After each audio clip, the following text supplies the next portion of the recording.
I grew up in Borough Park, the youngest of 5 children. I tailored myself to my environment.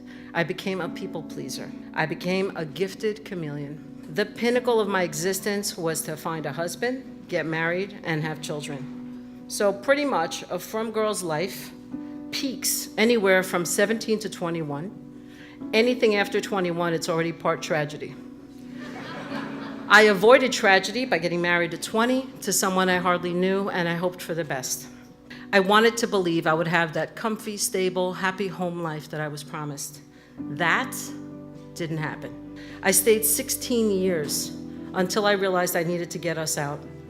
I got an order of protection from family court, and my husband's response was to send a hazmana, a summons, to Beis Din, the Jewish courts. I thought I was on a journey to my freedom. It wound up his journey to freedom. It was during my 13th or 14th session with the Beis Din that I finally was allowed to speak on my own behalf. Before I started, one of the rabbis gave me a stern warning. He told me that Beis Din was holy. I began to speak, and within minutes, maybe even the first minute, my ex's advisor started pacing and hyperventilating. And at one point, he suddenly slammed his hand down on the table, startling everyone. He said, "Enough! I'm gonna put you in your place because you are a fucking bitch." I looked around at all the rabbis assembled. They all looked pretty shocked, but none of them said a word or came to my defense. I waited a beat and then picked up my bag and walked out of there.